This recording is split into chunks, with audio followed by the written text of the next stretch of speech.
This is John from Finale Inventory. I wanted to give you a quick little video on getting your supplier inventory into Finale, whether it's from Dropbox or an email, Google Drive, however it may be.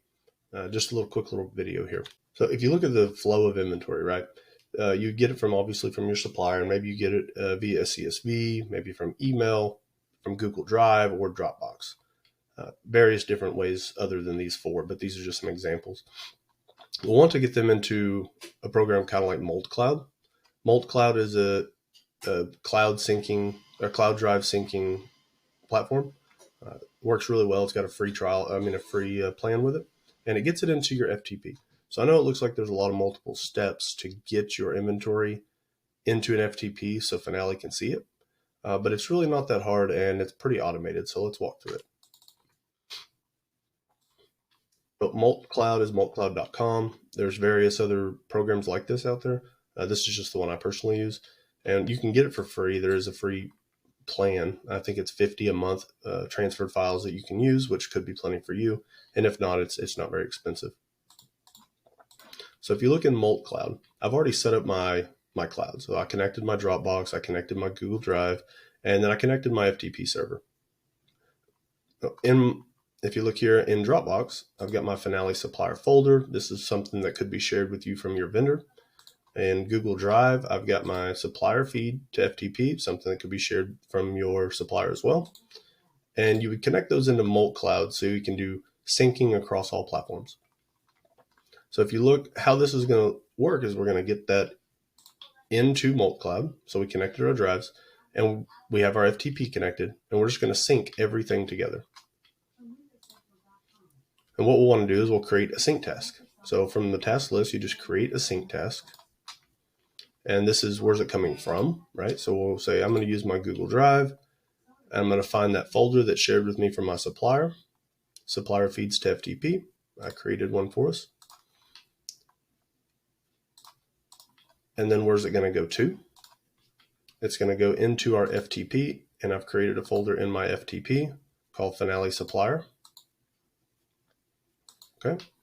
And when we sync here, it's going to run this up here in a task list, and it's going to keep it live. Every time your supplier updates their inventory, it's going to update it into your FTP, which therefore would update it into Finale. Now I know this looks like it's a lot of steps here, but it's not very many because it's all automated now. We don't have to open this back up. We don't have to look at it again. All right, so let's go see if we've got it in here because this was empty. It is already in there. So now that this FTP is already syncing this, it's going to continually change every time I change this file. Okay. Now that we've got it into our FTP, we need to grab it for Finale. So this we can just close out. We can close those out. We don't even need those anymore. It's going to be syncing. It's going to be automated. It's going to be live. So in Finale, we're going to go over here to integrations. We're going to scroll down and add new integration. And we're going to look at pull stock levels from FTP supplier. Here is where you set up your FTP. So here's my FTP. And it's an FTP. And you put in your credentials. And the folder path is, if we look at the folder path here, here's my FTP. My folder path is home and then Finale supplier. That's where I'm going to get my file from.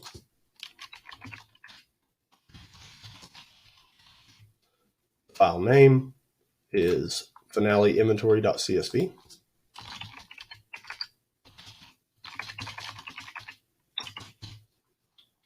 And what's the delimiter? Mine's a comma separated, but depending on the platform that your supplier uses, it could be space or a tabs.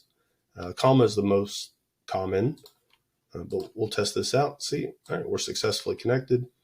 And then there's one more step. We're going to go down here and it's going to say, this FTP supplier we just created is disabled. So let's go over here to edit task.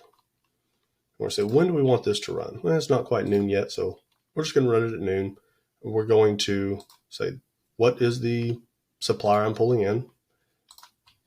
And these are the column headers from that CSV file. So they call it item number. We call it supplier product ID. So we're going to say these map. And which one's the quantity? We're going to say, all right, item number is. And I don't have a price in here. And that is it.